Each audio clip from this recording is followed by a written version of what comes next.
Bon, ben, on va commencer lentement. On va d'abord remercier deux personnes, à savoir Gaëtan de Penny, qui donc de faire cet exposé sur un sujet difficile et avec une condition physique qui n'est pas optimale, voilà. Et puis aussi Florentin Waligorski qui nous prête quand même ses talents pour qu'on arrive à avoir une... alors, ici d'ailleurs, les absents ont tort, ceux qui sont en salle de lever peuvent vérifier qu'il y a une grande projection. Voilà, donc on va parler d'une partie de l'école des sommeils qui est un peu particulière, qui s'appelle Les portes sur l'univers.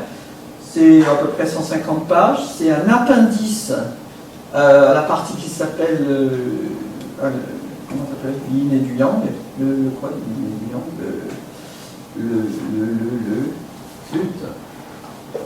Bon. Moi j'avais osé dire que ça pourrait être une sorte de fondement, ou en tout cas c'est quelque chose que les gens qui font des gender studies, qu'on les aime ou pas, je pense auraient intérêt à lire. Et par ailleurs, personnellement, je trouve qu'il y a une analyse assez remarquable de la manière dont la pensée, alors c'est un petit peu la pensée mathématique s'agissant de botanique, mais on peut dire que c'est peut-être la pensée en général, travaille. C'est-à-dire est au travail, hein, on parle de penser au travail. Voilà, j'en dirai pas plus, je cède volontiers la parole à Gaëtan Penny. Oui, merci Pierre, ou peut-être pas merci, je ne sais pas si je dois te remercier de m'avoir attiré dans ce traquenard. C'est un peu quand même l'impression que j'ai eue en découvrant ce texte-là. Je rappelle quand même qu'il y a un an, c'est toi qui m'as dit que je voulais parler sur ce texte. Oui, je me suis dit, je vais essayer de me lancer, et que tant pis, allons plonger. Oui, je me souviens aussi que tu as dit, au moins dans deux introductions de séminaire, qu'il y avait plusieurs moyens d'aborder Grothendieck, de la manière universitaire, de la manière, disons, par la phénoménologie, la psychanalyse, et, je te cite, violemment sans rien. Alors, à main nue. Oui, à main nue. Alors là, comme ici, j'ai le bonheur d'être hors de mon champ de compétences, puisque je ne suis absolument pas mathématicien, et que je ne suis pas non plus spécialiste de philosophie chinoise, même si j'ai un peu lu et un peu pratiqué. Un peu pratiqué aussi ce que tu appelles gender studies, du moins beaucoup lu. Je ne suis pas certain qu'ils voudront avec bonheur se plonger dans le texte de Grothendieck, même si je pense qu'effectivement ils auraient à y gagner. Alors, je vais essayer donc violemment sans rien, même si en fait il y a toujours une préhistoire et qu'on commence jamais violemment sans rien. Moi j'ai quand même deux éléments de cette préhistoire. On avait commencé à en discuter, qui me dit mais ça n'a rien à voir avec la philosophie chinoise. Et j'ai envie de dire, c'est vrai, quoique quand on choisisse de dire yin-yang, forcément c'est qu'on a eu vent de quelque chose. Et peut-être que quand même il retrouve à son corps défendant ou à son corps opulent des éléments de cette philosophie. En tout cas, quand on a un tout petit peu lu sur le yin-yang, il y a quand même des choses qu'il dit qui ne sont peut-être pas si radicalement nouvelles. La deuxième chose, l'autre préhistoire, c'est que j'ai trouvé l'intervention de Madame Charot, de la psychanalyste qui avait parlé de Grothendieck, extraordinairement intéressante. Je ne la vois pas parmi les présents. Elle devrait être là, elle aurait dû être là, elle devrait être là peut-être, je sais pas. Mais en tout cas, pour rappel, elle avait dit deux ou trois choses qui me paraissent absolument importantes dans l'approche du texte, c'est-à-dire que pour Grothendieck, en fait, le thème du féminin a à voir une dimension féminine de la mathématique, et que, apparemment, en tout cas, la rencontre de la philosophie chinoise a eu lieu alors qu'il essayait de se dégager d'un certain mal-être, et que le thème de la connaissance de lui-même commence avec cette recherche. Il y a beaucoup de choses de l'intervention de Mme Charot qui m'ont beaucoup touché, notamment sur cette confrontation du yin et du yang, l'idée que la beauté est une sorte de dernier rempart contre l'horreur.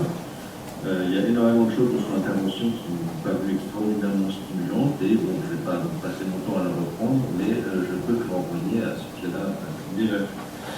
Alors pour revenir effectivement à ce qu'elle avait en partie dans le débat, je vais prendre la page 909 et en lire un extrait, s'il y a moyen peut-être de le mettre. Alors, normalement, dans la marge, non, il n'y a pas. Non, 909. Oui. Oui. Le renversement du. Non, mais il n'y a pas les. Non, je croyais que dans l'exposition Gallimard, il y avait les pages originales, mais il n'y a pas en fait.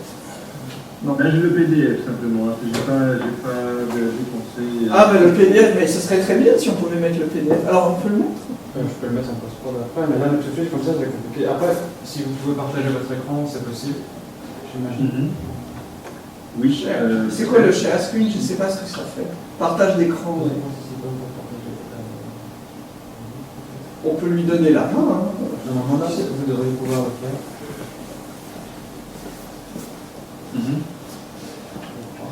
S'il y a une possibilité, je veux bien. Merci. C'est une excellente idée. Dans la barre avec les outils, vous pouvez voir partager l'écran ou pas? Oui. Je vais cliquer dessus dans ce cas et normalement, tu vas pouvoir. Et le PDF est sur l'écran? Non, mais je peux le mettre à la limite. Il faut que ce soit sur l'écran, évidemment, sinon.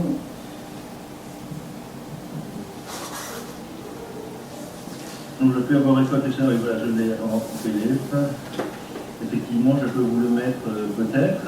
Sur l'écran, il faut qu'il soit sur ton écran, sinon. Bien sûr. Sinon, on va pouvoir, simplement, je vais encore faire une vraie lecture, parce que je vais pas penser à le mettre. Pour le physicien, l'état de froid le plus extrême, l'état d'extrême yin, donc de l'arrêt de tout mouvement intermoléculaire, est en même temps un état d'extrême yang, où toute fluidité gazeuse ou liquide est disparue sans retour. C'est l'état de la plus grande concentration de la solidité absolue de toute chose.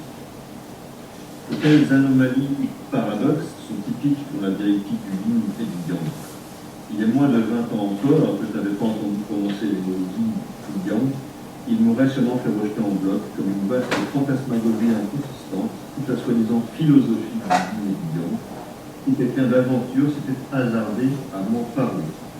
Il aura fallu que je résoudre un jour la découverte de ma double nature féminine et masculine pour m'ouvrir aussi dans les années qui ont suivi à la réalité du jeu du yin et du yang en moi-même et en toute chose.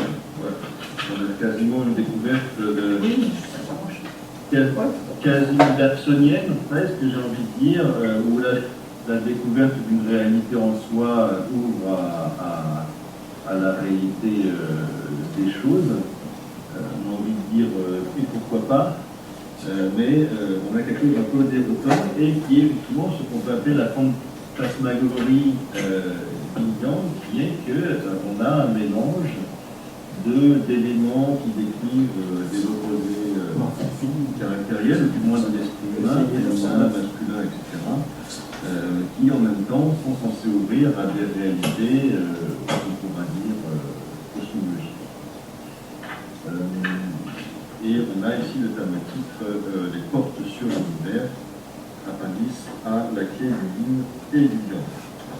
Donc on a à la fois une réalité spirituelle de l'esprit et une réalité biographique, en l'occurrence la réalité de Grothendieck, qui est censée être une des portes sur l'univers. Alors je ne sais pas si on a tout à fait une porte de l'univers, mais en tout cas je trouve qu'on a des passages plus que remarquables sur ce que c'est que le processus de l'esprit qui pense. Alors je n'arrive pas à vous ouvrir. On est arrivé. Léla a ouvert son exemplaire et ça fonctionne. Donc maintenant tu nous dis juste le numéro de page. Ouais, c'est page 909 si vous voulez. Ça y est, on est page 909, je pense. Et vous pouvez revenir à la toute première page, page 800.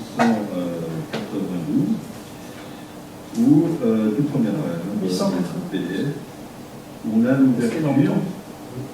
Et c'est typiquement de tout ce passage, c'est qu'on a des dates, puisque on a un journal de pensée où,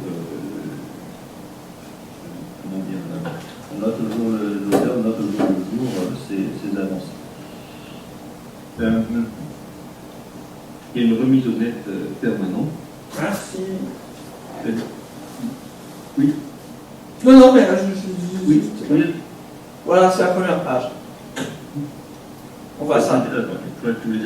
Non, je disais juste merci, elle est là parce que voilà, on va s'améliorer. Ah non. Bien.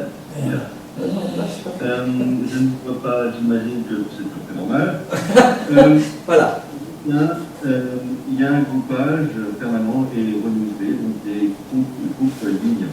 Il n'est pas censé être d'un ordre linéaire, mais qui va venir en groupe. Alors, il y a des choses qui, effectivement, vont tout à fait dans ce que tu disais, c'est-à-dire que cette allusion lignante, même s'il reprend cette dimension à la fois cosmologique et psychologique qui est typique de ce que c'est que le yin-yang dans la pensée chinoise, si on ne veut pas parler de philosophie, c'est que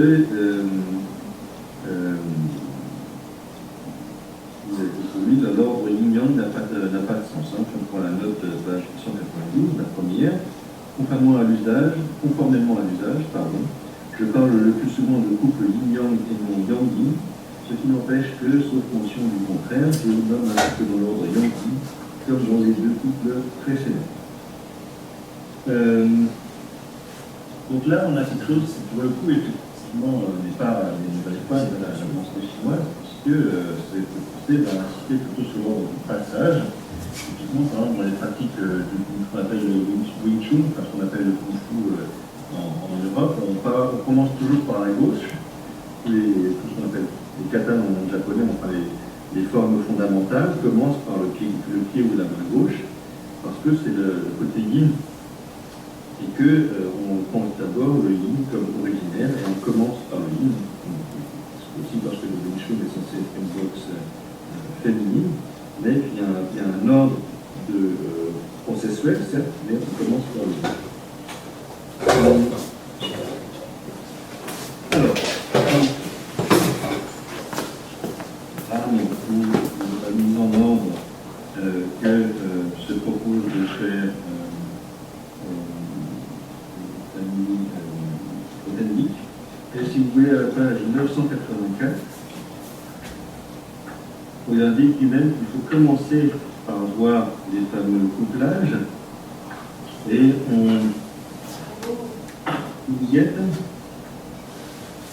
Il y a quelques problèmes techniques du côté de la personne qui projette le PDF. D'accord. Alors, c'est qu'elle est ailleurs. J'espère que vous arrivez à Elle est pas sur le droit d'anglais. que moi je suis privé de toute vision de ce que vous faites. Mais, est-ce que vous l'avez? Alors, pas encore. 1985, etc. Donc, moi, je vous demande doucement, c'est simplement une question peut-être de visualisation pour ceux qui n'avaient pas le texte sous les yeux. Page 985 et suivant, on a ce qu'il appelle les couples cosmiques, même s'il ajoute des portes in extremis, donc on peut appeler des catégories de la pensée, donc on a même plus que ça, ou j'ai envie de dire pire que ça, des couples cosmiques qui structurent mais ces couples, ou du moins ces portes changent d'heure en heure, du moment de semaine en semaine ou de jour en jour. Donc page 985, 986 et suivant. Pour celles et ceux qui peuvent le regarder, vous avez ces fameuses portes sur l'univers avec un mélange d'éléments archétypaux et de concepts à la fois physiques et métaphysiques. Alors, ce qui peut avoir de particulier, notamment si vous pouvez prendre la page 987 après avoir parcouru cette mise en ordre, on peut lire la page 987. On notera que, mis à part les 9 derniers groupes, les noms des autres 20 groupes sont pris parmi ceux des qualités en présence, soit ignorants, dans les groupes notamment le groupe. 16 de ces noms sont à tonalité yang. Attends, je m'excuse. J'essaye de trouver la page que tu veux dire, mais moi, sur la page 185 de Gallimard, j'ai pas du tout... 87. Mais sur l'écran, il n'y a pas du tout ça. Hein. Mais on est même là, dans les portes de l'univers, sur l'univers, là. Si, 987. Non, on n'est pas dans... Non, mais en attendant, sur l'écran, il n'y a pas... Attends, sur l'écran, il n'y a pas du tout récolté ce mail. Pas du Je tout. sais, c'est pas la bonne page. Je l'ai partagé, mais c'est pas la bonne page. Désolée, je veux juste trouver la... 987. Moi, j'ai une version en PDF ici. Hein. 987. Et c'est votre écran que vous projetez là, Non, du mais, coup, Gaëtan? non, mais c'est pas Gallimard. Il doit avoir l'autre PDF. Ah oui. C'est le PDF que j'ai récupéré en ligne. Hein. Ah bah oui. D'accord, c'est pas du tout les bonnes Bah c'est pas Gallimard. Oui, c'est pas possible. Je vais chercher, 2 secondes, je vais chercher. Je crois que peut-être j'ai le texte qui veut dire. Oui, tu as la évidemment, PDF. Je vais chercher, je voudrais... Oui, conception, action, mouvement, lumière, etc. Tu as la série mise en ordre avec conception, expression, responsabilité. C'est ça, je vais chercher. Ah, Je crois que c'est Gaëtan qui la Bible, cherche pour voir. Parce qu'elle est là, elle attend que de trouver, mais ça n'a rien à voir. C'est le point 25, après les portes sur l'univers, portée de serrure, répertoire. Et c'est la page suivante. La Bible. Je regarde si j'ai ce que je veux dire. Mais là, Gaëtan, j'ai l'impression que c'est vous qui partagez votre écran. C'est votre onglet, le troisième onglet récolté Oui, sommeil. je t'ai partagé là, parce que je crois que c'est... Je crois que j'ai le texte qui veut dire, c'est ça? Oui, oui. Le père, la mère, je suis page 2. Le Maternité, 187. maternité, etc. Quelle page tu veux alors, du coup? Alors, celle-là, on l'a déjà vu. Maintenant, il faut prendre effectivement donc, la page précédente sur la citation sur les noms à tonalité yang et les noms à tonalité yin. Mais quelle page? Là, j'ai la page 287, mais c'est juste après, 2 pages après, le point 25, le porte sur l'univers à portée de serrure, le répertoire. La page 989, ça commence le père, la mère? Oui, c'est la page 288. Mais oui, mais... Le père, la mère, la maternité. Mais C'est pour la page de fait. Gaëtan, il ne peut pas. En France, c'est marqué qu'on regarde les Oui, il peut changer d'onglet. Gaëtan, pourquoi tu affiches pas ton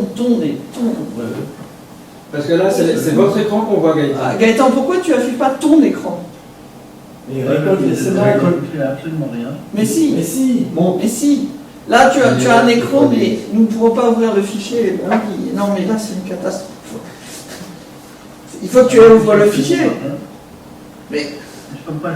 Peut-être que c'est le fichier qui bloque l'ensemble. Je peux essayer de l'ouvrir. Effectivement, ça bah marche. non. Mais, ouais. Je vais essayer d'arrêter la vidéo et de la relancer. Peut-être que vous pouvez alors me. Non, c'est trop. Non, c'est ton fichier qui est. Actualise. Ah, Donc Gallimard, sur le côté, il y a Non, mais c'est numéro autre de page, chose encore. le numéro de page. Oui, mais c'est ça, ça n'a rien à voir encore. Bah si, C'est encore autre chose, quoi. si, c'est la pagination de Content X. Non, parce que c'est celle-là. C'est pas ça non plus. Donc, et puis, il n'a pas retenu du tout. Il a un truc qu'il a trouvé. Oui, tout à fait, il y a quelque chose qui est disponible en ligne, on trouve très facilement. Hein, si, Mais c'est pas, tu l'as même pas pris sur Grontonic Circle? je crois bien que si. Mais, Bah alors, dans ce cas-là, elle est là, puisque c'est elle qui l'a mise. Peut-être que c'est une version pirate, je ne sais pas. Ah, mais, Toujours est-il non, mais là, il lui fallu.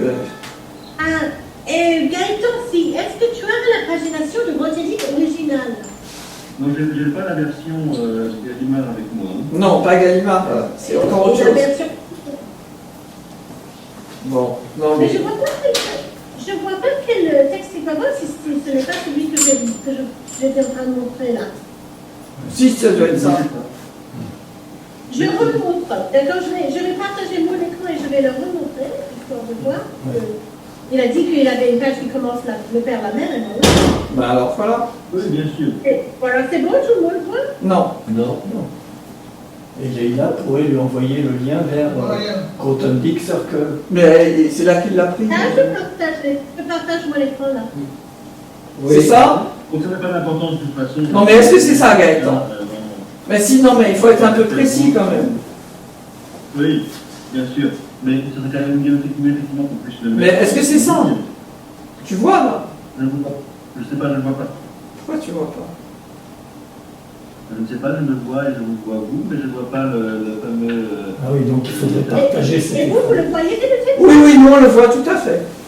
Alors, Gaëtan, tu vas juste me dire où tu en es et je te suivrai. Bien sûr. Alors, on commence par la section, tu es dans la section 25. Je suis dans la 25, section tout à fait, oui, on avance. Maintenant, j'arrive à la liste. Mais visuellement, effectivement, ce qui se passe en termes de mise en ordre des groupes, et en réalité, après responsabilité ou karma, on a cette fameuse citation où on dit que la majorité de ces noms sont la tonalité yang, et que 4 seulement, donc savoir, conception, totalité, unité, causalité, sont tonalités yin. Ça, on y reviendra quand il s'agira de penser le processus de pensée. Alors, si tu peux faire défiler après les pages suivantes. Ok. On devrait après arriver à la lumière avec des oppositions comme conscient et inconscient. Et après, on arrive au point 6, la foi.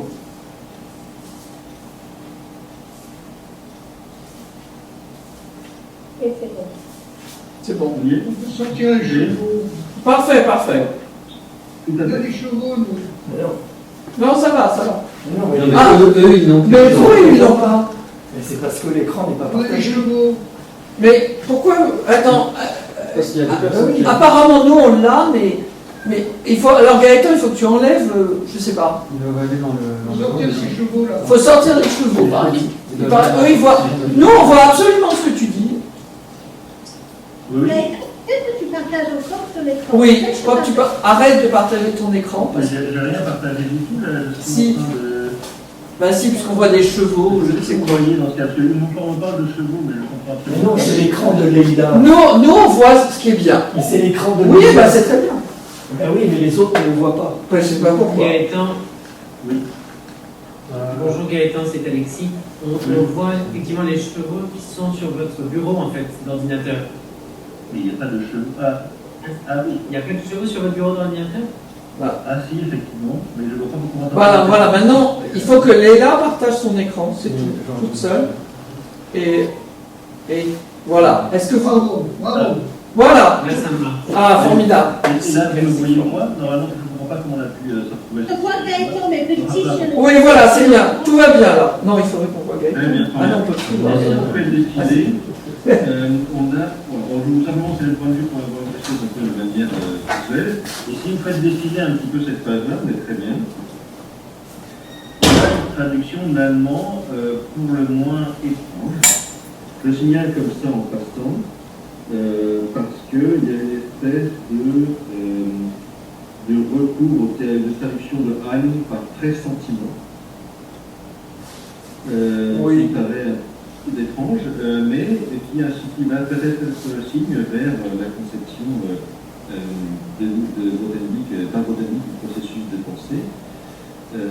Parce que oui, il y a la Ahnung, comme par pressentiment, je veux bien. Dans 99% des cas, on va employer l'expression Ahnung dans Keine Ahnung, je n'en sais rien, le machin, Keine Ahnung, je ne sais pas où il est. Là, il est traduit par pressentiment. De même que Eranen, c'est quelque chose, voilà, c'est une nouvelle Eranen, c'est entrevoir quelque chose dans le noir, ça c'est le sens dans l'obscurité, ça c'est le sens, disons, courant.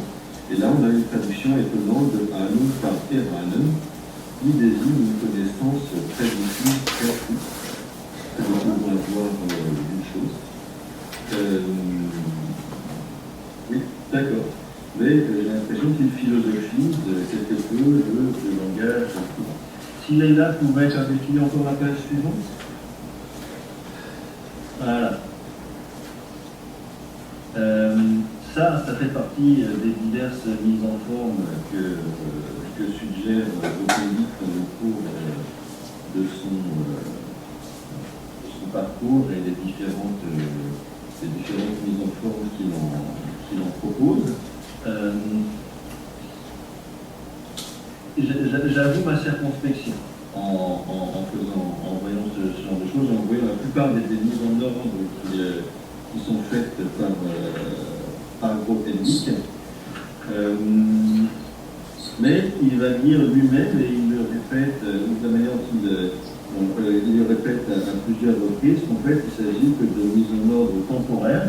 Et là je parle sous votre surveillance, mais je suis assez impressionné par, et je bascule souvent, pareil, il faut continuer, on a plus loin, on en a une autre, alors moi c'est la page 1001, mais j'imagine par rapport à celle que vous avez, c'est quelques pages après. On a les portes sur l'univers qui prennent des formes florales. Là, c'est une dizaine de pages, voici on y est, c'est parfaitement.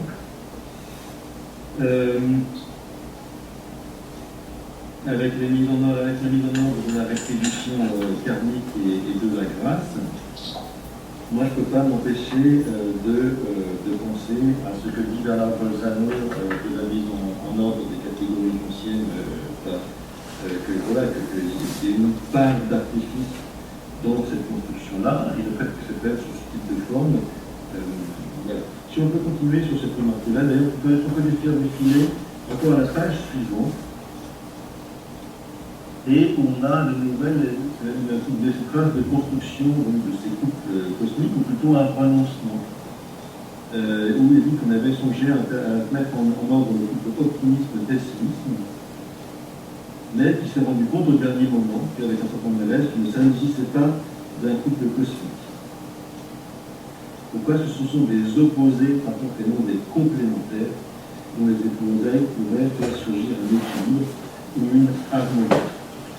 Et là, par contre, on retrouve typiquement, certainement, la notion de ligne d'homme, puisque au sens évident, pour le coup, très courant du terme, dans le sens où la préalisation de tout, c'est de penser à un passage entre des couples qui ne sont pas contradictoires ou opposés au sens strict, mais qui vont appliquer une forme de complémentarité.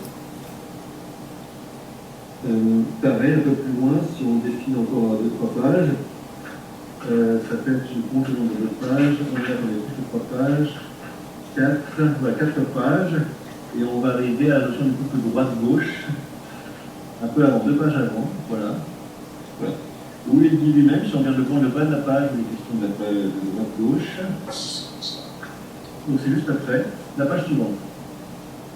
Vous avez mis 6, moi j'ai mis 7, mis 6, voilà, droite-gauche, un peu plus bas. Donc il dit lui-même, quand je signale en passant que le couple droite-gauche a été le seul parmi tous ceux auxquels j'ai pu songer, pour lequel je ne suis pas arrivé pour mes propres moyens, à décider s'il formait bel et bien un couple cosmique ou non. Et il a fini par conclure qu'il en avait fini que ce n'était pas un, et qui ont été réduits à briser le bel ensemble qu'il avait construit. Voilà, déjà si je relève ces passages-là, c'est pour relever et signaler que ces magnifiques constructions, pareil, si on peut le définir, on va voir le fameux arbre de Noël, peut-être qu'il appelle lui-même arbre de Noël. On peut faire très bien pour continuer, puis on pourra continuer un peu plus loin.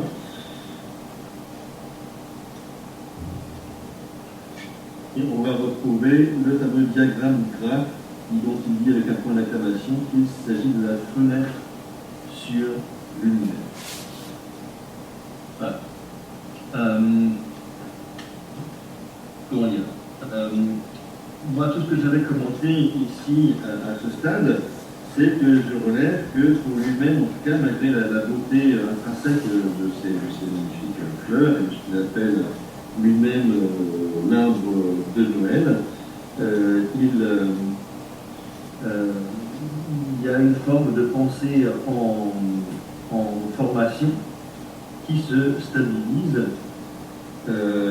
et qui s'oppose par un phénomène de création et destruction. Si on lit juste le qui est écrit sous le point d'exclamation la fenêtre sur l'univers, on lit quand même quant à notre arbre entre parenthèses de Noël, bien fin qu'il y retrouvera, il a disparu dans la trappe du prestidigitateur. Voilà. Fin de citation. Et voilà, c'est autant je lis avec énormément d'intérêt. Bon, je pense peut-être qu'il y aura des contestations, toutes ces constructions et toutes ces oppositions. Autant, voilà, j'ai juste le temps de dire et de voir avec vous ensemble quoi ces choses-là, finalement, sont en construction et que les diverses stages que Grothendieck propose de son parcours me semblent, du moins en première approche, essentiellement ça, justement, des stages, et peut-être pas un dernier mot de cette pensée en constitution.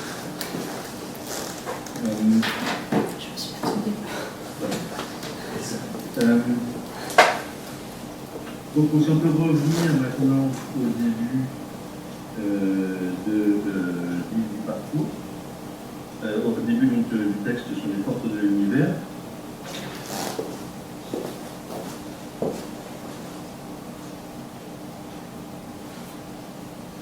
On va se retrouver, pardon, c'était la page 293, visiblement à l'édition. C'est juste la page suivante par rapport à l'édition. Si on se remet donc tout au début du passage sur les portes de l'univers, c'est la deuxième page.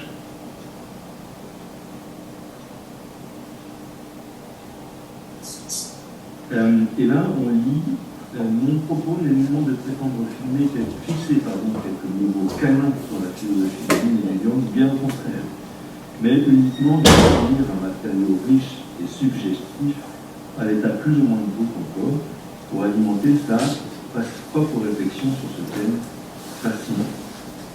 Moi, ce qui m'impressionne, c'est quand même à plusieurs reprises, Grothendieck lui-même défend ou une approche un peu contradictoire, où d'un côté, voilà, on veut dire, l'essentiel dans l'éthique, c'est qu'il ouvre véritablement une porte sur l'univers, et en même temps, il avoue que cette ouverture a une part inévitable de subjectivité, citation, voire d'arbitraire. Donc, et en même temps, que cette distribution des rôles yin-yang ont un sens particulièrement précis et universel. Donc on tient les deux en même temps, l'aveu d'une forme d'arbitraire, de subjectivité, l'aveu aussi que l'espace, qui ont leur beauté, qu'on a vu récemment, sont aussi le résultat d'un processus, et d'un processus qui ne se dit pas comme achevé. Pourtant, dès le début, si on reprend le déroulé du récit d'information des portes, de la réflexion sur les portes de l'univers, on a l'affirmation que ces couples sont indépendants du contenu culturel. Et il le dit même, ce n'est pas moins précis ni moins universel que pour un énoncé mathématique. Tout en disant que ce genre d'affirmation, donc notre troisième page de ce passage sur les portes sur l'univers, il avance donc que cette distribution yin-yang, à partir du moment où on l'a décrit comme quelque chose d'universel et pas donc simplement des productions sociales et temporaires, il avance que, parce qu'évidemment, ce sera reçu avec véhémence, mais que ce type d'argument marque le refus, ce qui reste inconscient, d'établir un contact avec le mariage incessant des qualités yin et yang, et il insiste sur la valorisation, la survalorisation du yang est un priorité par tous, et lié aux femmes comme aux hommes. Si, suivons pas sur les pages suivantes, il y a plusieurs autres passages où la dimension, disons, le processus de la pensée saphique et sadhu. Il y a des passages extraordinairement péremptoires, mais en même temps, des passages, peut-être du 31 mars, où donc il est passé, il est parti de la question du groupe de Guingois, qui chevauche carrément sur ce que j'ai dégagé et auquel je me suis arrêté.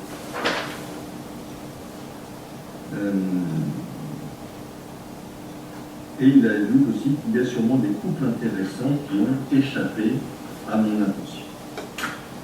Donc voilà, on a quand même au-delà, si on s'arrête effectivement au passage où on a le graphe, où on a le fameux arbre de Noël, où on a les magnifiques fleurs qui sont censées ouvrir sur les portes de l'univers, on a des passages carrément, pratiquement ironiques, le fameux passage sur le plastificateur, le passage aussi dans une note du 31 mars, où il a dit « Pour faire joli, j'ai accroché dans l'arbre de Noël une sorte de rose des vents en forme de croix, marquée par les 4 points cardinaux. » Donc il y a des choses qui sont faites là pour faire joli.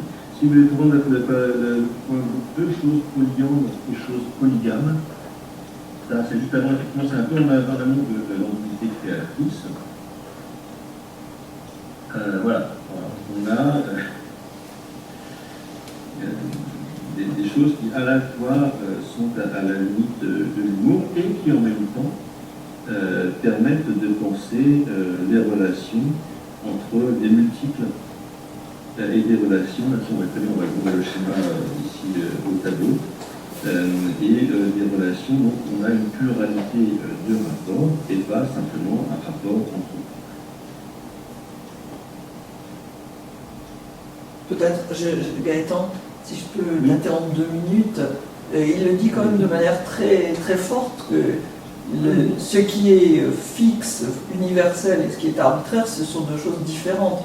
C'est-à-dire qu'il explique que dans un couple donné, ce qui est universel, c'est l'assignation du yin et du yang, selon lui. Et ce qui serait arbitraire, c'est d'une part peut-être le choix des couples, et d'autre part le groupement, enfin les figures qu'on en fait, quoi. Donc, mais il insiste quand même très fort qu'à l'intérieur d'un seul couple, localement, si je puis dire, alors là c'est universel, dit-il, et indépendant de tout. Ah oui, non mais là, oui. Donc c'est quand même deux choses différentes. Oui, non, mais ça, je suis à 1000% d'accord. Bah, il le dit. Mais effectivement, oui, c'est-à-dire qu'il y a des situations, puis bon, lui-même varie quand même énormément entre des passages préfératoires et d'autres où il est en construction. Mais effectivement, je suis tout à fait d'accord, c'est la question des groupements, oui. La manière dont on organise les couples, où il avoue un certain arbitraire. Mais par contre, il y a effectivement une certitude dans la répartition au sein des couples. Oui. Oui. C'est ça. Oui, donc ça, oui, tout à fait. Oui. Merci de l'avoir précisé, parce qu'effectivement, je ne veux pas non plus laisser. Je voulais montrer qu'il y avait une dimension de construction, mais je ne voulais pas effectivement non plus laisser l'impression qu'il y a des éléments de certitude dans ce qu'il avance. Et effectivement, dans la définition, dans l'opposition des couples et des termes, il y a toujours effectivement cette certitude que la répartition du yin et du yang est évidente. Il y a quand même quelques cas où sur lesquels on pourra. Et d'ailleurs, dans la plupart des cas, elle l'est. La plupart des couples qui donnent paraissent évidents pour la plupart des gens, comme étant évidemment féminin ou évidemment masculin. Il y a peut-être 3-4 couples où on a envie de se poser des questions. Mais que dans l'extraordinaire majorité des cas, effectivement, je pense qu'il y a un accord multiculturel sur ce qu'on appelle féminin ou masculin. Et dans ce cas, oui, sur la question des couples.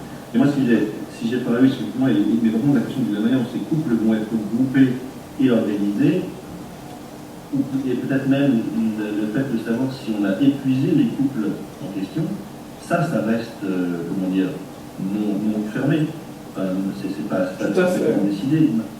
Oui, c'est ça que je voulais dire. Oui, ça me fait penser à ce qu'on appelle la question des catégoriales, chez Aristote ou chez Kant.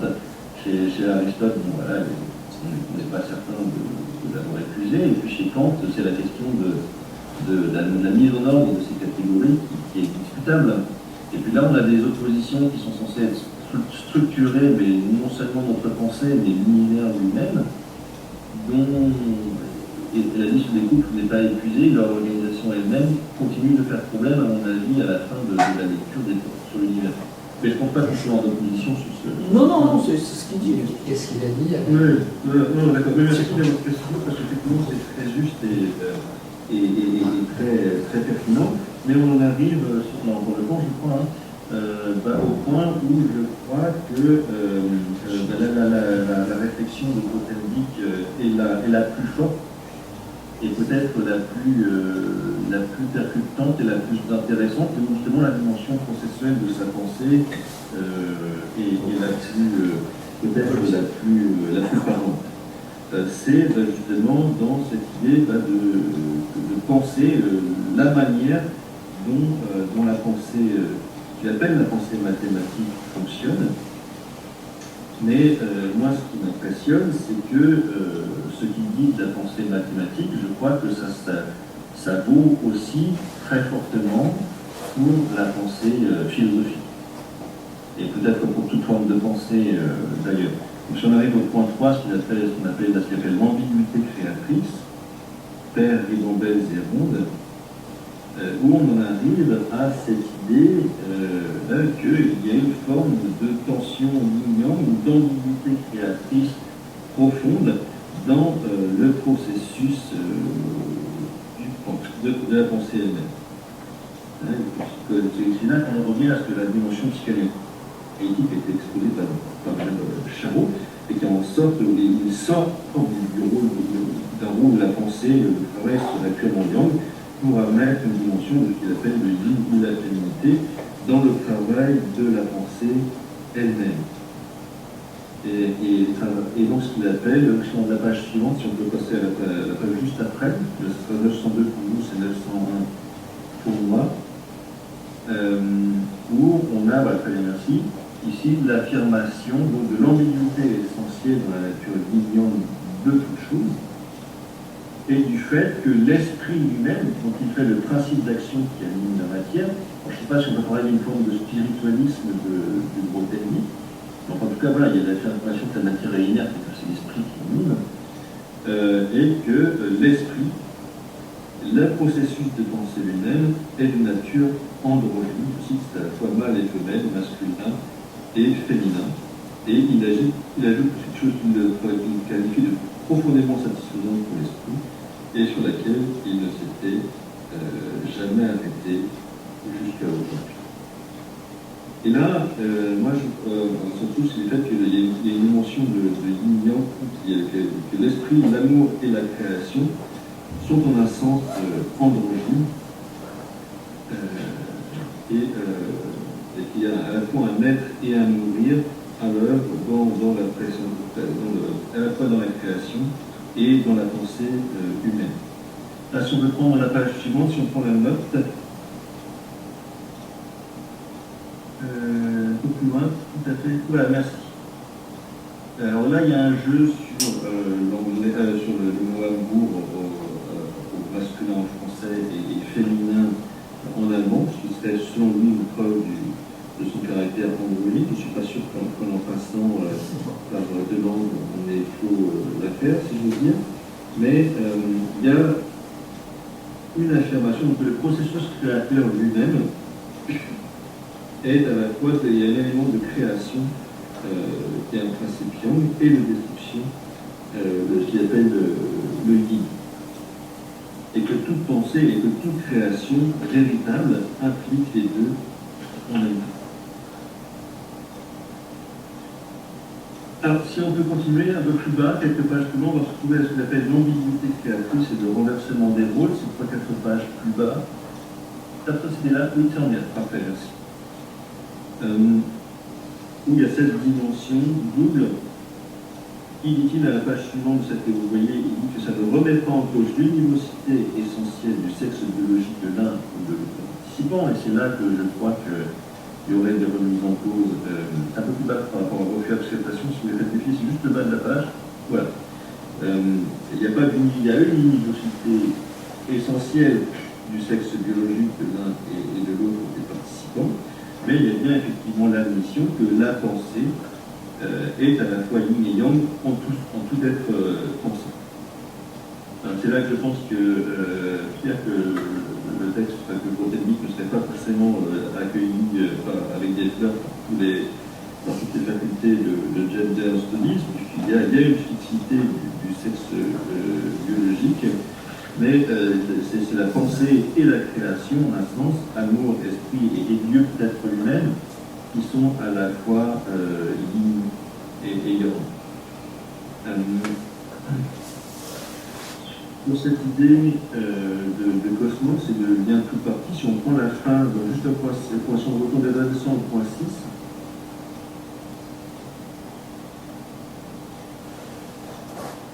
voilà. On est sur la notion d'ambiguïté créatrice, et il y a toute une réflexion qui précède sur le rapport tout parti. Et si on peut remonter un petit peu, il y a un passage juste à ce stade-là, où il est question des techniques divinatoires que l'homme a imaginées et découvertes au cours des âges, et qui se basent donc sur la présence en chaque partie du tout entier. Donc ça, c'est des choses qu'on retrouve assez couramment dans des approches ésotérisantes. Et j'ai été surpris dans ce texte de lire qu'il se désignait lui-même comme un ému de ce qu'il appelle Kepler l'ésotériste. Et j'avoue que je suis resté interdit face à ce type de passage, et je ne me prononce pas, parce que je n'ai pas assez de connaissances sur le Grothendieck lui-même, mais il y a plusieurs passages ésotérisants, et même si ça reste assez abusif, et comme je me contente de les pointer sans pouvoir en dire beaucoup plus, ni conclure. Peut-être juste pour préciser, sur Kepler, que je connais très mal, on peut juste dire pour préciser que ce qui est sûr, c'est que Grothendieck entretient une fascination pour les polyèdres platoniciens, et Kepler fameusement aussi, puisque Kepler, du temps de Kepler, il y avait moins de planètes étaient connues, je crois Neptune n'était pas connu, et donc on pense Kepler, de manière assez fameuse, avait fait correspondre les polyèdres symétriques platoniciens et les planètes. Et là, Grothendieck va terminer sur les icosaèdres, et il dit même à un moment, ça aurait beaucoup plu à Kepler. Donc ce qu'ils ont en commun, en tout cas, c'est cette fascination des polyèdres platoniciens. Voilà. Bien sûr. Mais bon, après ça. Est-ce qu'on a des passages là où il est juste dans la spéculation pure et du coup il va s'arrêter sur ce que ça peut avoir et il n'y a aucune. Je ne sais pas, je connais trop peu pour pouvoir conclure. Est-ce qu'il y avait un intérêt pour l'ésotérisme ou certaines théories ésotérisantes chez lui? Je me constate que je comprends de voir qu'il y a une ou deux allusions, ou peut-être un paragraphe, où ce type de choses remontent. Est-ce qu'il y a une croyance dans le rapport du microcosme et du macrocosme chez lui? Je n'ose pas répondre tout seul, mais enfin, à ma connaissance, non. Enfin, je ne connais pas d'endroit où il parlait de ça, mais peut-être ça. Le passage en question, c'est numérologie. Tu as quand même parlé de numérologie. Je crois que ça ne n'est pas la numérologie avec les dates et les trucs comme ça. Mais pas de correspondance microcosme-macrocosme, ça je n'ai jamais vu. Ouais, je parle aux constantes de Planck et des étoiles. J'avoue que j'étais simplement dérouté par le fameux passage que j'ai pointé, hein.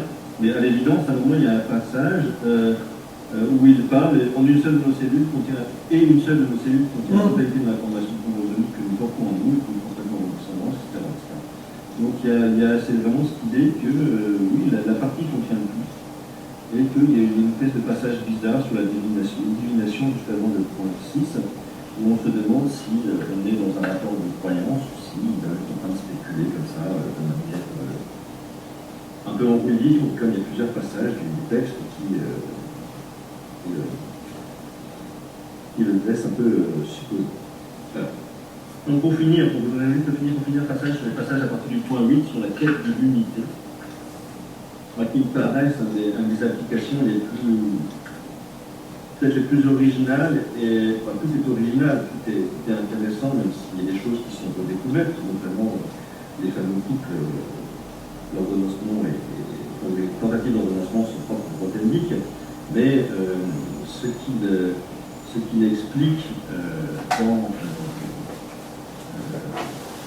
dans ces passages-là me paraît peut-être plus original, en ce sens où il dit plusieurs fois donc, que la quête d'unité la quête de généralité propre à la pensée mathématique a une dimension guide à voir avec cette fameuse quête de communauté dont Madame Chabot parlait, et qu'il y a cette dimension-là dont il parle, et qui, dans la pensée,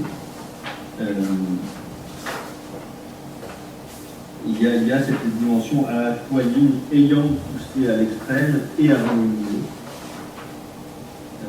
Si on prend la suite de la quête de l'unité, on passe à la page suivante.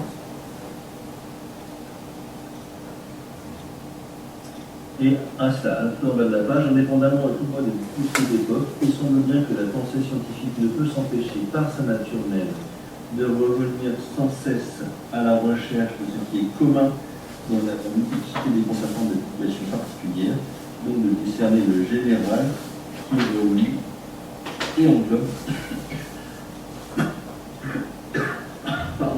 l'infinie profusion du particulier. Donc il y a une recherche d'unité qui l'associe pour le coup explicitement au côté libre. Et il y a cette pensée du couple yin-yang qui exprime cette quête. Donc, et qui l'associe d'ailleurs dans certains textes qui intéressent assurément les psychanalystes à la quête de la mère. Et bon, là encore, on sort de ce que je peux dire sur ce texte, et Madame Chabot en avait parlé mieux que moi. Alors moi, pour moi, qui ne suis pas mathématicien, mais qui est un peu écrit en philosophie, j'avoue que c'est le point 9 et la suivante, c'est la généralité à l'abstraction, où j'ai lu avec le plus d'intérêt, parce que peut-être en fait, je suis sorti vraiment aussi près de ce que c'était que le travail mathématique, et où je me suis dit en même temps, donc ce passage-là, point 9, qu'on était peut-être aussi au plus près de ce qui rapproche philosophie et mathématiques. Et on a un texte, donc ça c'est la page, donc c'est 916 et suivante, où il dit qu'il n'est pas attiré par l'abstraction pour elle-même, même si elle ne l'a jamais rebuté, mais qu'en un sens, ce sont les choses elles-mêmes qui est en train de penser, qui commandent, et qui commandent le niveau d'abstraction auquel il faut travailler. Ici, c'est comme la vitesse dans une voiture, ce n'est pas les conducteurs qui commandent les vitesses, mais c'est la route qui dit si tu roules en quatrième, là tu passes en troisième, etc. Et il dit, à ma grande surprise, mais peut-être pas à la vôtre, que cette relation à l'abstraction dans le travail n'a rien de typique parmi les mathématiciens. Pour avoir parlé quelques fois avec Pierre, j'ai l'impression qu'en tout cas c'est la tienne, si je me trompe. Je ne me mets certainement pas. Il fait une liste très très courte de gens qui ne sont pas rebutés, comme il dit, qui ne décrochent jamais dans l'abstraction. Cette liste comprend 3 noms, qu'on connaît tous les 3. Et bon, c'est effectivement pas si courant en fait. Enfin, du moins, maintenant, on pourrait donner des noms de gens qui actuellement ne sont pas, si je puis dire, rebutés par aucune abstraction, mais enfin, c'est quand même assez peu courant. Ce qu'on pourrait dire, je crois, Gaëtan, c'est qu'il a quand même ouvert la voie à quelque chose. Il a induit une certaine mutation dans la pensée, ce qui est quand même remarquable, et aussi remarquable du point de vue de la pensée, c'est-à-dire que ça montre que la pensée humaine peut s'adapter à des choses très étonnantes, si je puis dire. Puisque aujourd'hui, il y a quand même des centaines de gens qui sont capables de penser comme ça. D'accord, mais comment dire, à la fois, l'idée qu'il faut que chaque objet, somme toute des pensées, exige un niveau d'abstraction différent, me paraît en philosophie, en tout cas, pas absolument nouveau, mais effectivement, je veux bien croire que dans la pratique mathématique, effectivement, il donne des mathématiques, il donne 3 noms, de ceux qui tolèrent effectivement son seuil d'abstraction. Qui n'ont pas de seuil, justement. Ou qui n'ont pas de seuil. Qui n'ont aucun, justement, c'est sans limite. Et Et ce qu'il dit, quelque chose qui dans la page suivante, ce qu'il dit dans la page suivante, c'est que ce qui l'intéresse, ce qu'il recherche, ce qu'il a de tout temps attiré et fasciné, c'est la recherche de l'unité dans la multiplicité des phénomènes. Donc ça, comme quête, c'est vraiment une quête mathématique, mais il n'y a pas plus philosophique comme quête. C'est une quête, on peut dire, scientifique, c'est au-delà des mathématiques, mais c'est ce qu'on dit d'habitude de la science, mais bon. Oui, mais pour être aussi bien platonicienne, l'idée de sauver les phénomènes. Je ne sais pas à quelle mesure il a peut-être une approche très contemporaine et très scientifique moderne, mais ça pourrait être aussi bien du Platon, ça peut sauver les phénomènes, on est là, à la recherche de l'unité, et qui l'oppose à la généralité.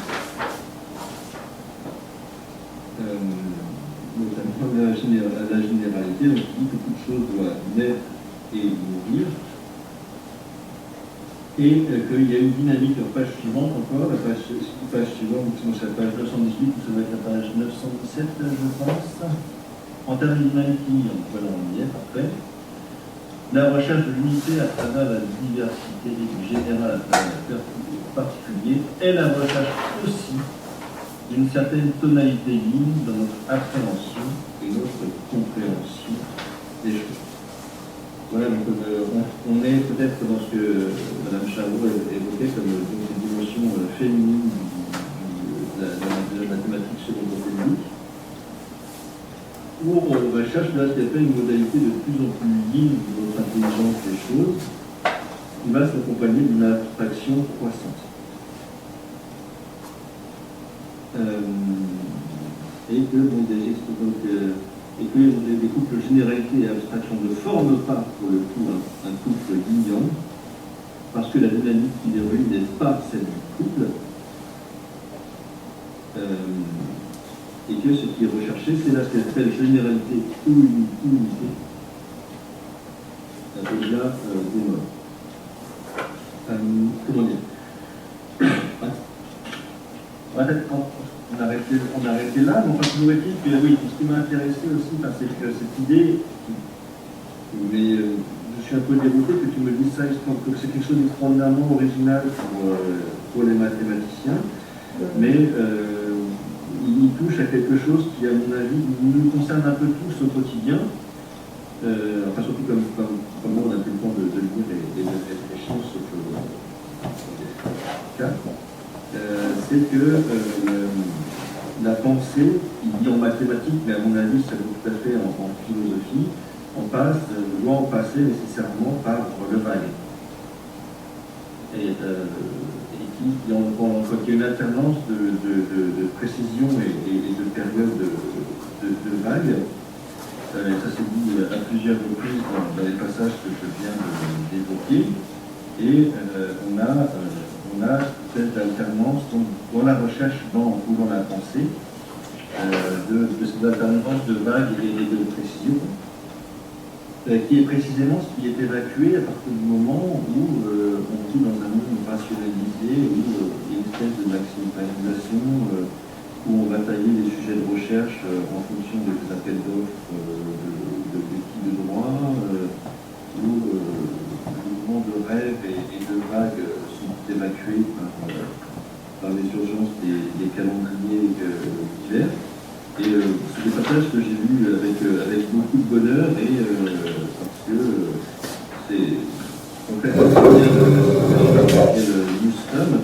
Je suis surpris de voir ça chez quelqu'un qui a travaillé surtout dans les années 70 à 80, c'est ça mon souvenir pour mathématiques. Plutôt les années 60. Oui, c'est ça, oui. Mais dans les décennies heureuses, disons, de l'université française, même s'il n'a pas l'air d'avoir été particulièrement heureux, je ne sais pas ce qu'il ferait, en tout cas, dans l'université ou dans le monde de la recherche tel qu'il se dessine aujourd'hui. Je ne sais pas comment il aurait réagi face à un appel d'offres et au nécessaire calibrage depuis... Il parle, à un moment donné, il y a un passage très drôle sur les appels d'offres. Et vraiment, comme aujourd'hui, il n'y a aucune différence. Je vais arrêter de partager l'écran et juste chercher ce passage. Oui, bien sûr, ça me paraît important, parce que c'était sur ça que j'avais envie de finir ma lecture, parce que je me suis dit, voilà, donc c'est un homme qui écrit, donc qui nous a quittés, mais bon, déjà, moi qu'il y ait une part de passage par le vague dans la réflexion philosophique et qu'on ait une variance, qu'on pourrait dire une union, si on veut, entre des moments de rêverie, de pensée qui doivent passer par les vagues et puis des moments où la précision revient, ça me paraît à l'évidence le cas pour le travail philosophique. Bon, c'est la première fois que je l'ai lu sous la plume d'un mathématicien. Je n'ai pas lu pas le souvenir de l'avoir lu chez Poincaré par exemple, mais voilà, enfin, que le travail mathématique implique ce passage par la rêverie et le vague, et des passages avec une espèce de tension yin-yang en permanence, de création, destruction. Enfin, moi, ça me paraît depuis longtemps évident que le travail philosophique fonctionne comme ça. C'est la première fois que je vois aussi clairement dit que c'est aussi le cas pour le travail mathématique et scientifique.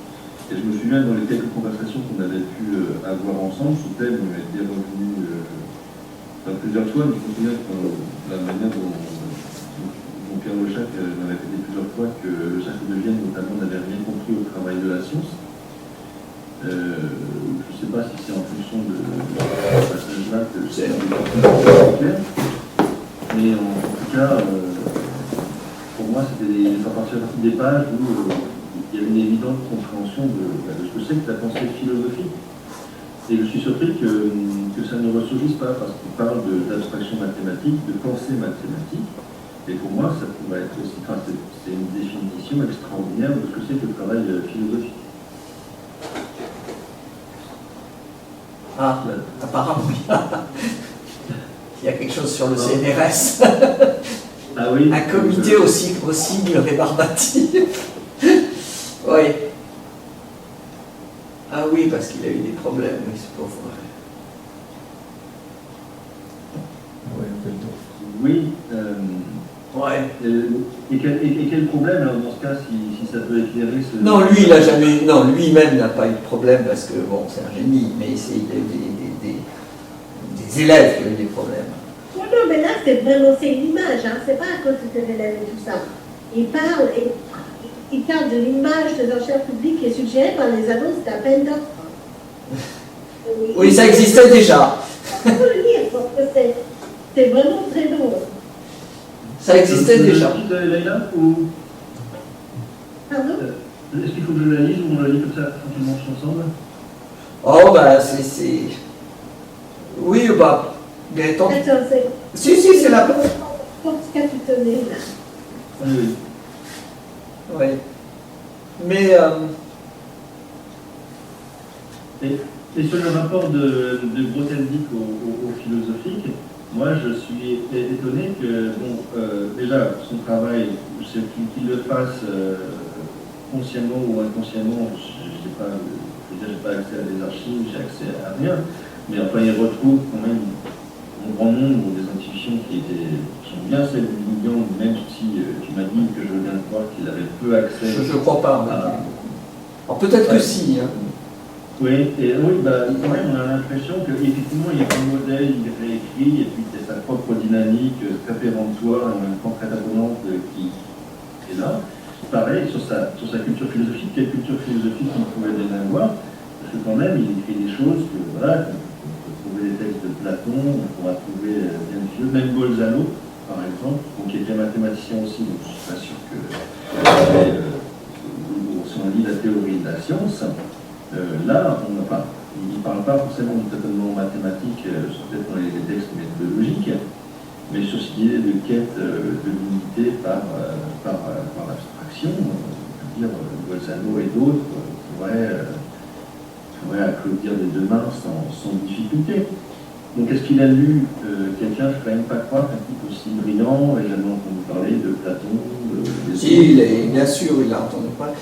Moi, j'aurais un peu une intervention à faire, mais bon, j'attends que Il est- Si, je parlais d'Antarisier. Oui, est-ce que c'est. Ça, Je sais pas. Est-ce que ça devait Je être. C'est sais- le PDF donc dans Récolte et Sommet Gallimard, ça doit être. Oui, écoute Gaëtan, tu veux qu'on va peut-être pas t'applaudir en visio, je sais pas, je sais pas comment on fait. Voilà, on fait comme ça, tu sais, comme en Allemagne. Oui, de toute façon, pour moi, c'est un débroussaillage. Ouais. Si vous avez des critiques, c'est des gens très pointus qui ont. Alors, moi j'aurais des choses à dire, mais bon, je veux pas non plus monopoliser la parole. Peut-être Léla, tu veux dire quelque chose d'abord ou alors quelqu'un d'autre, enfin, je sais pas, n'importe qui d'autre. Là, je dis n'importe qui parce que je vois pas les gens. Ça va. Bon, est-ce qu'il y a quelqu'un Une question. Oui, attendez, si vous voulez poser une question. Non, c'est purement technique. Ben, je crois que vous pouvez poser une question, oui. Vous entendez? Tout le monde entend? Oui, tout le monde Oui, entend. j'ai une petite question sur le diagramme. Qu'est-ce qu'il entend par le cycle, l'arête supérieure droite? Oula, Ouais. quel diagramme? Le diagramme final où il dit que voilà. 27, oui. Le sapin de Noël? Non, celui du dessous qui finalise et qui dit c'est extrêmement Ah, oui. simple, les portes de l'IA. La fenêtre, oui, la fenêtre. Alors, est-ce que tu peux nous mettre ça, tu crois? 989, comme ça. Bah oui, mais là, quelle heure peut-être? Non, c'est la toute fin des portes sur l'univers. C'est donc 989, mais je ne sais pas si c'est le même. Je sais pas si c'est le même PDF en fait. Non, on n'a pas la même chose, mais c'est la toute fin des portes sur l'univers. Il y a tout un long passage. Oui, c'est la toute fin des portes sur l'univers. C'était pas important, mais peut-être que tu n'es pas d'accord. C'est tout le passage sur les icosaèdres. Oui. Non, la question c'est pas sur les icosaèdres, c'est sur la fenêtre. La question c'est le départ, Ouais. mais c'est le fameux diagramme, c'est juste après. Voilà, c'est après ça, voilà, juste après ça. Dont j'ai pas parlé, parce que c'est pas ma compétence. Voilà, celui-là. Non, c'est pas celui-là, je sais plus. c'est plus- Non, mais la question c'est sur celui-là. La question c'est sur le cycle. Qu'est-ce qu'il entend sur le cycle? Qu'est-ce qu'elle appelle le cycle? Qu'est-ce qu'il appelle le cycle? Où c'est marqué? Là, c'était la page pour revenir au diagramme. Là. Donc, voilà. Voilà. Ici. Quel cycle? Expression, action, le cycle. Ah, le cycle. Je ne sais pas. Ouais, et ben moi non plus je sais pas, parce que j'avoue que j'ai lu tous les passages avant et après. Ah oui, Tous le les cycle, passages sur le l'icosaèdre, cycle. vous laisse tomber, je suis c'est un travail de mathématiques. Ah, le cycle, oui. Et oui, c'est la question. Attends, stop sur le cycle. C'était bon. Il faut descendre un peu. Il faut descendre un peu. Voilà, le Encore un cycle, peu. encore plus. C'est le titre du passage, mais je ne sais pas ce que c'est. Alors, il l'explique là. Ben, tu En peux dessous. descendre un peu? Tu descends. Non, tu descends. C'est au-dessus, c'est au-dessus. Non.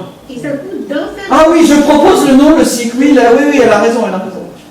On va juste regarder un tout petit peu. Ça, il y a ça.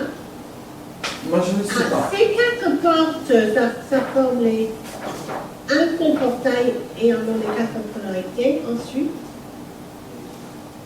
transcender les polarités. Les polarités deviennent des relations cycliques. Ah oui, la vie, la mort et naître ou mourir. Ils voient toujours ça comme un cycle. Que la vie naît et la mort aussi. Oui, mais ça c'est le yin yang pur et dur.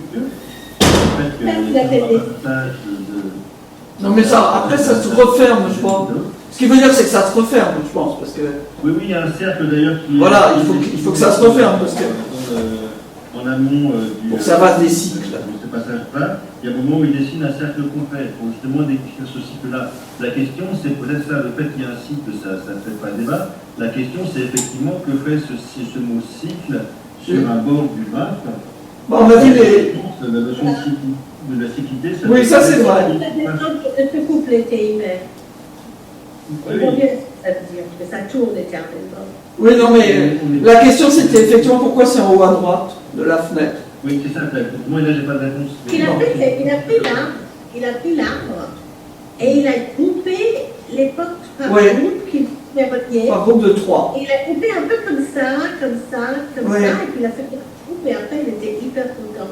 Il a eu une mathématique, il a mis un lien entre les groupes, s'il y Oui. avait un quelconque lien entre deux membres du groupe. Il a fait tout ça, il est tombé sur sa fenêtre, et il était absolument raison. Voilà.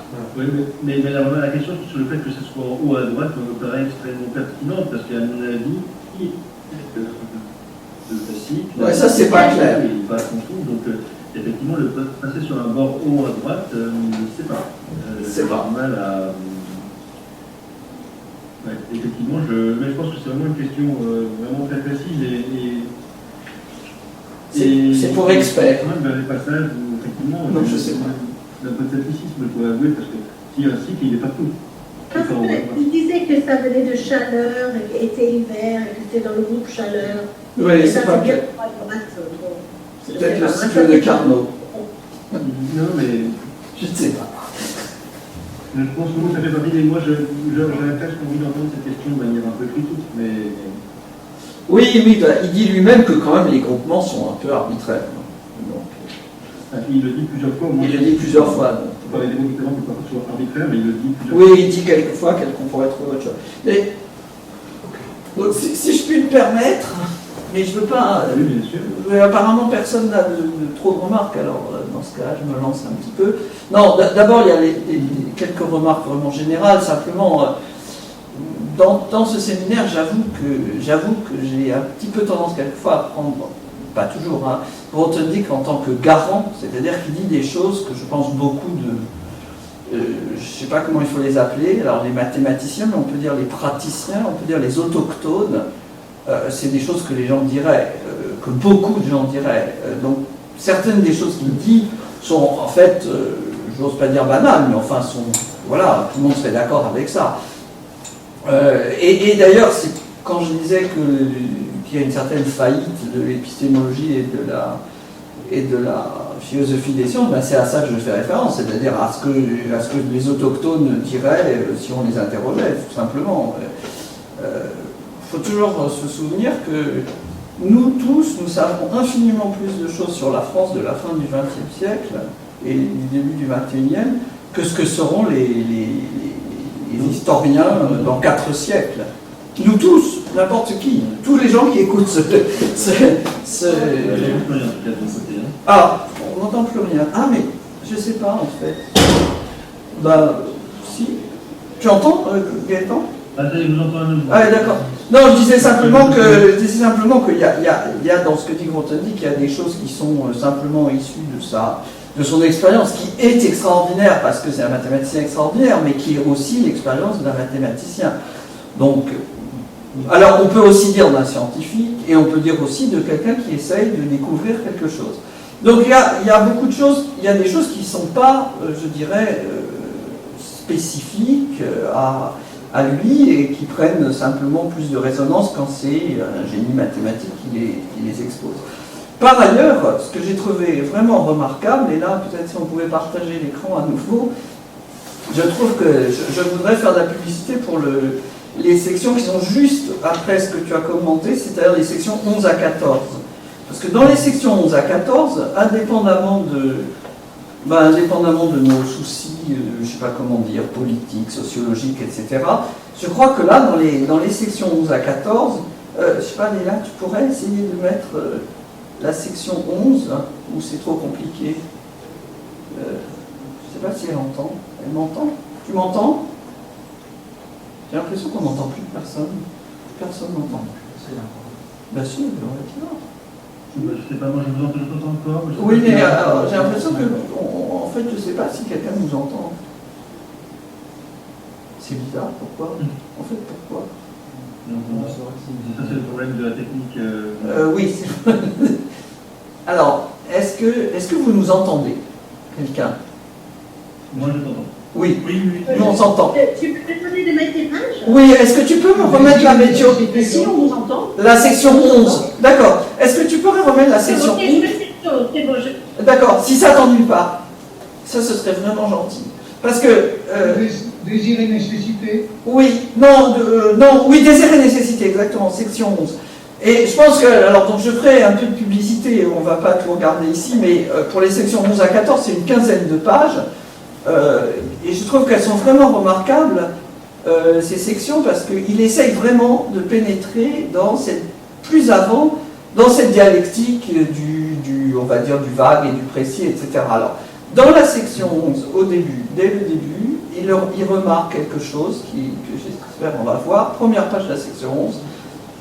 Voilà. Il remarque la chose qui est étonnante pour lui, et je pense aussi, que vous avez le particulier et le général, donc ça c'est la ligne 2, et le général est dans la colonne yin. Et puis dans la ligne 2 du deuxième groupe, vous avez l'abstrait et le concret, et l'abstrait est dans la colonne yang. Et alors il dit, il s'agit de pas, la première chose à faire, c'est de ne pas mélanger, donc vous voyez ici vous avez des termes, entre abstrait et concret et particulier et général, il dit même, on pourrait être tenté de confondre ces deux groupes. Or, ils sont, non seulement on ne les confond pas, mais ils sont inversés, puisque le général est une fois dans le yin et l'abstrait dans le yang. Donc ça, je trouve ça vraiment remarquable, parce que c'est ce qu'il explique après. Après, il va commencer à faire tout... Alors après, c'est vraiment du Grothendieck, là, je dirais. Hein. C'est-à-dire que là, il y a des choses qui vont vraiment plus loin que, je dirais, que ce qu'on pourrait penser, et qui va... ce qu'on pourrait penser va déjà complètement orthogonal à peu près toute l'épistémologie du siècle et la philosophie des sciences du siècle. Mais là, précisément, à part le fait qu'il contredit à peu près tout ce qui s'est dit, ce qui paraît un peu évident, il va plus loin simplement. Et donc là, il va mettre en place une vraie dialectique, et c'est là qu'il va commencer à construire la rose, je ne sais pas si on peut appeler ça la rose des vents, qui est nettement plus loin, 15 pages plus loin, enfin à la fin de la... qui est le résultat en fait entre les parties 11 à 14. Donc dans la dernière page de 14, il y a un magnifique dessin qui est ce résultat. Et donc au début, oui peut-être on peut le voir, mais ce qu'il faut voir c'est comment il est construit. C'est ce que je trouve remarquable, c'est la façon dont il le construit petit à petit. Il appelle ça un accordéon au début. On va le voir tout de suite, en fait c'est un petit peu plus loin, encore très, très peu, mais voilà, là on commence à voir l'accordéon. Voilà, et ça bon, c'est pour arriver à ça, mais ça c'est du donné, c'est très joli, et puis, mais ça c'est le résultat de vraiment une réflexion qui mène sur cette quinzaine de pages, que je trouve absolument remarquable, parce que là, il essaye de préciser précisément qu'est-ce que c'est que la pensée, alors scientifique, hein, là il dit la pensée scientifique, pas mathématique, philosophique c'est peut-être difficile parce que précisément il y a en trop, et après on peut s'interroger sur ce que c'est que la métaphore, etc. De ça on en parlera peut-être, mais c'est d'autres interrogations. Donc en attendant on va dire qu'on serait dans la pensée scientifique, et dans la pensée scientifique il essaye. Et alors, attention, la pensée scientifique, sous-entendu au travail. Il le dit même, hein, dans la première page de la section, je lis simplement, il est entendu une fois pour toutes dans cette réflexion, que quand je parle de pensée, que je sous-entends qu'il s'agit de la pensée, entre guillemets, au travail. C'est très important parce que c'est très très rare qu'on parle de la pensée au travail. Alors, il connaît la pensée mathématique au travail, avec un travail extraordinaire. Il connaît aussi ce que c'est que la pensée scientifique au travail, même si la pensée physique au travail, la pensée biologique au travail, c'est quand même assez différent. Mais enfin, il y a quand même des parentés. Et alors là, ce que je trouve, encore une fois, vraiment remarquable, c'est la manière dont petit à petit se met en place. Alors, j'ose comparer à Lacan, parce que je viens de lire les premiers séminaires Lacan. Il ne s'agit pas de mathématiques, il n'y a pas la moindre mathématique dedans, mais dans les premiers séminaires Lacan, il y a des choses un petit peu semblables, enfin, et pour moi, c'est là où il y a du génie, en fait. Hein.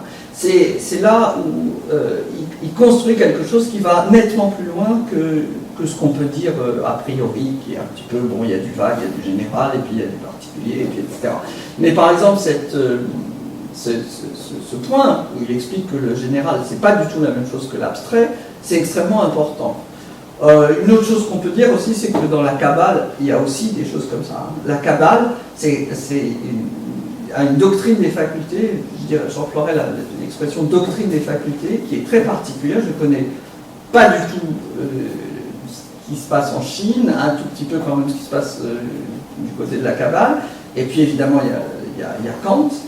Et ça fait au moins 3 doctrines des facultés, on va dire. Et dans la Kabbale, par exemple, il y a des choses très semblables, et de manière très explicitement semblable entre le féminin et le masculin. Avec des surprises d'ailleurs, hein, c'est-à-dire que, contrairement à ce que dit Grothendieck, il y a des couples yin-yang, ou alors, enfin autrement, féminin-masculin dans la Kabbale, mais qui sont plutôt à l'envers de ce qu'il dit, même si c'est le même couple.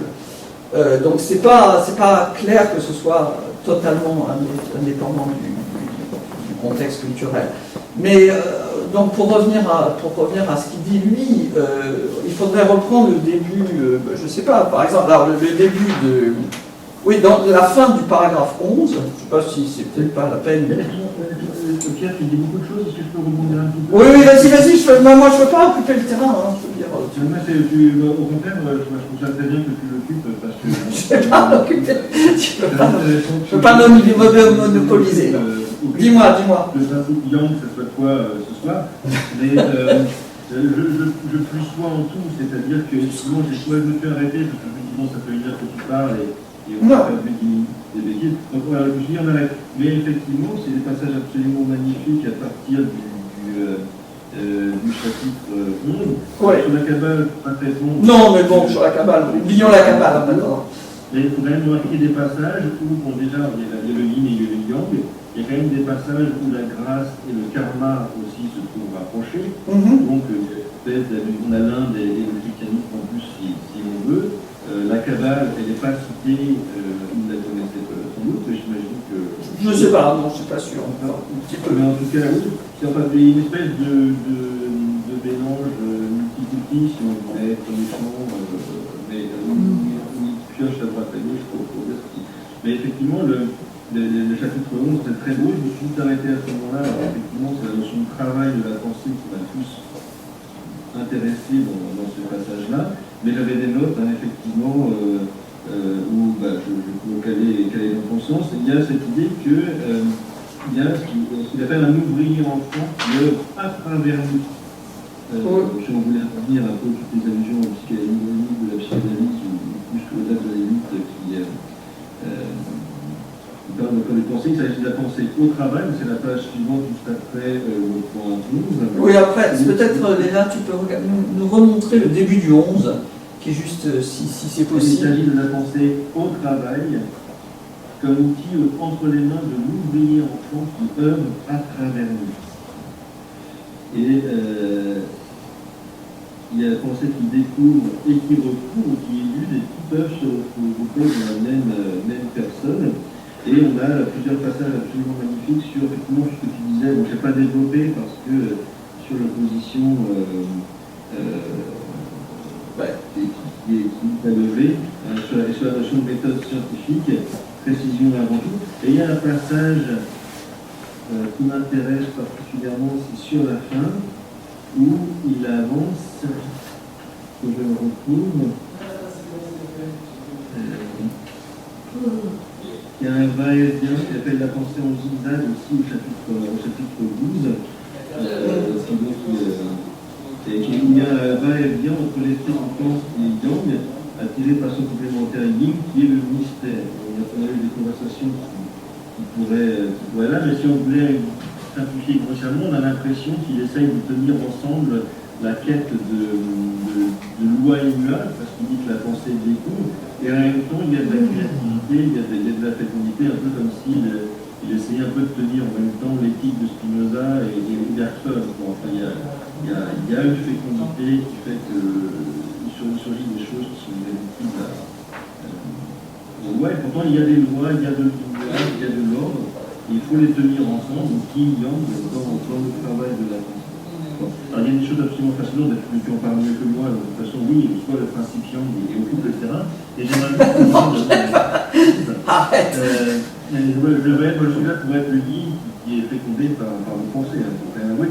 Mais si on reprend le début du point 11, sur les couples qui sont affichés, on comprend que ce qui est dans sa démarche, si on prend les 5 premiers couples, le dernier, on a l'opposition de la pureté, de la fécondité.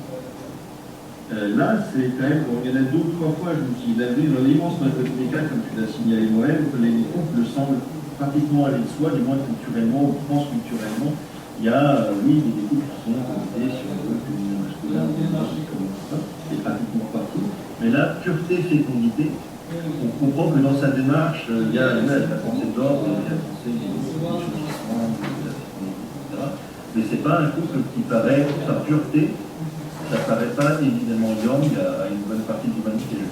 Non, c'est effectivement un des couples. Alors il va expliquer plus tard. Si on peut, c'est la troisième page, juste la troisième page de la, juste 2 pages plus loin.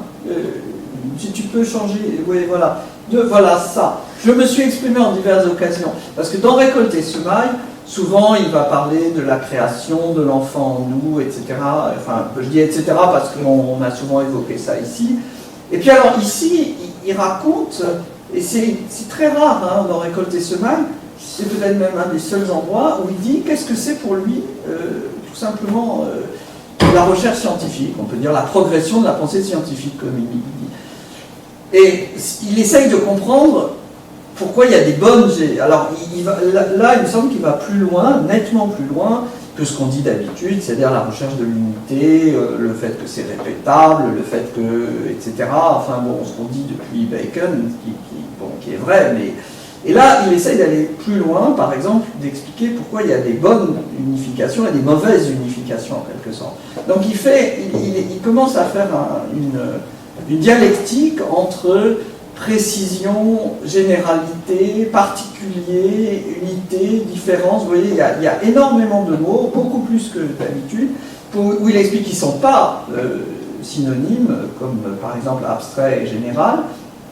Et enfin, après, effectivement, il arrive à pureté et fécondité, qui sont un couple qui va pas de soi ici.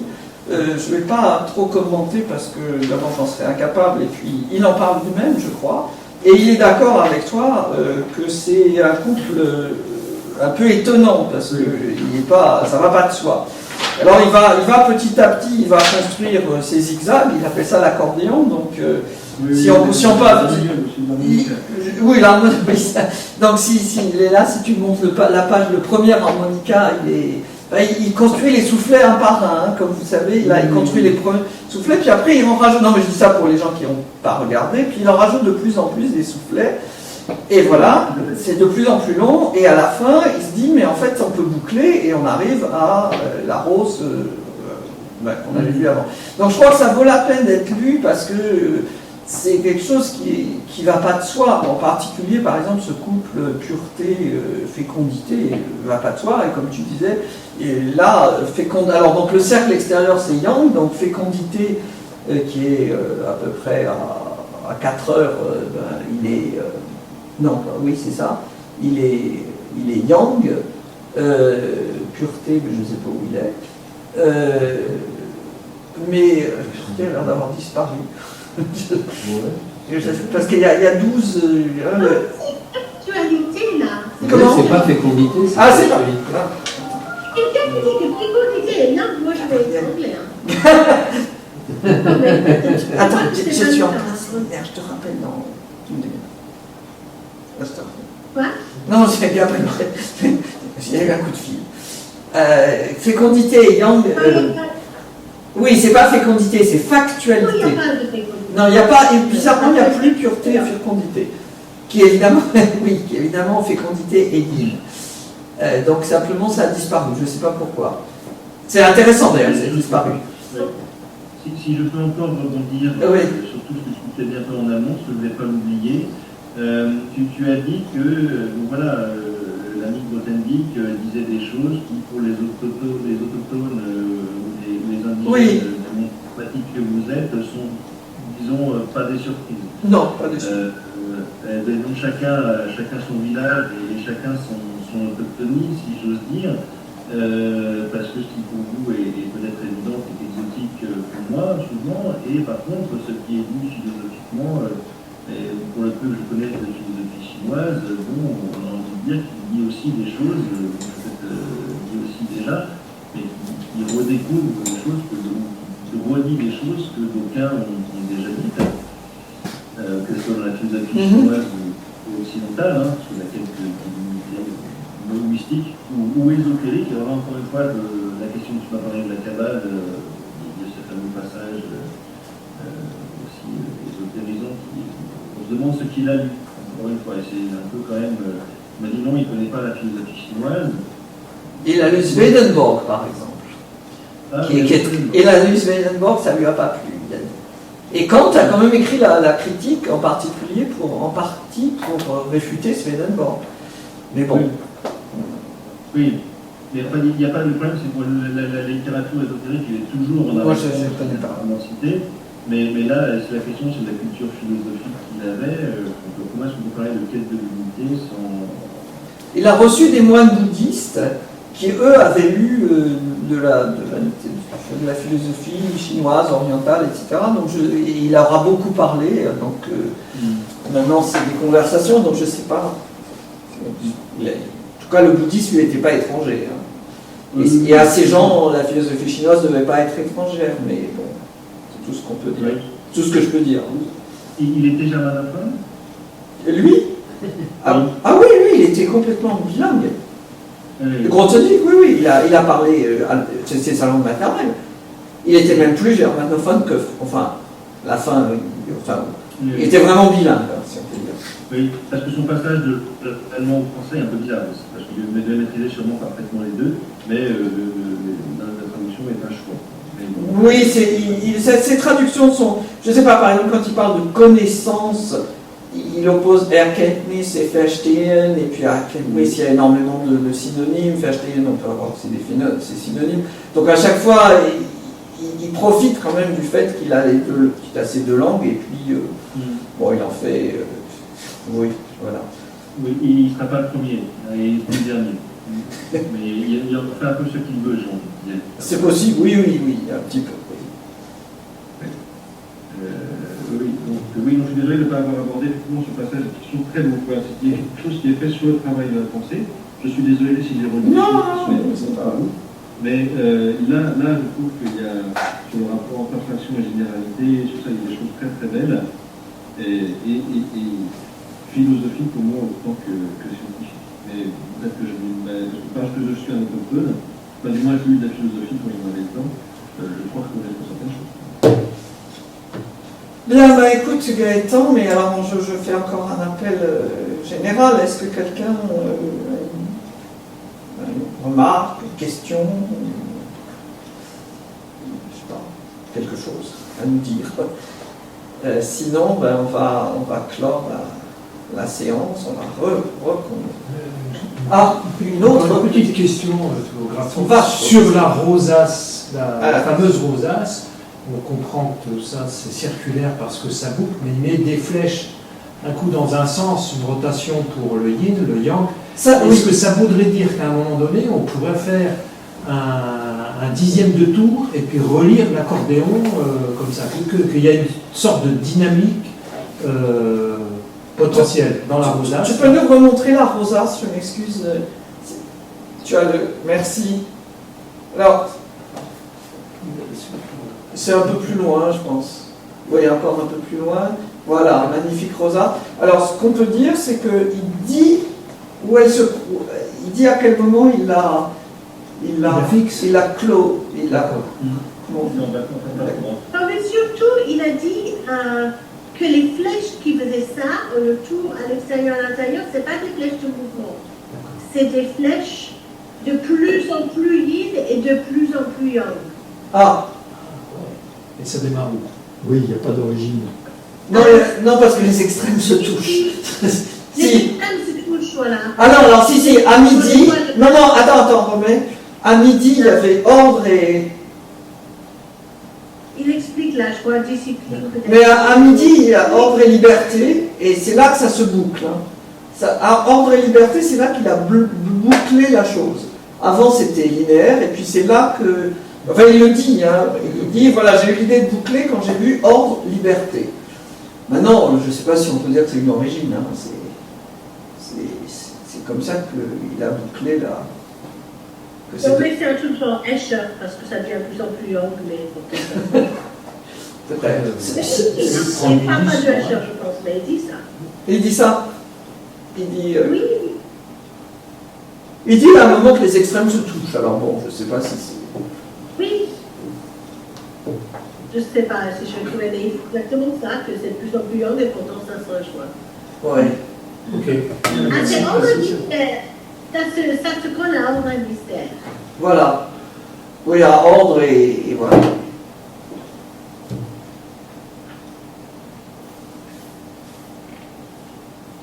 Donc je conclue en disant quand même que j'avais donc sans doute une édition pirate alors de Botanique. Je pensais naïvement que tout le monde avait la même.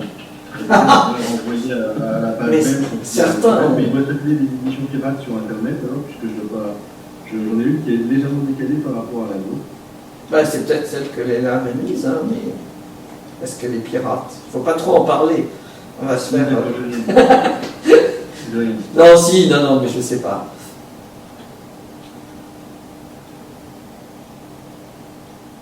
Je sais pas, je cherche le truc où il dit c'est de plus en plus young et pourtant ça sera. Il le dit quelque part. Oui, le cercle, c'est à peu près au tiers il y a déjà un premier cercle à peu près au tiers de l'ouvrage, qui est la première formulation du yin yang, où on voit que ça tourne. Donc c'est la page 910, c'est juste avant le concept. Ça doit être 909 pour vous.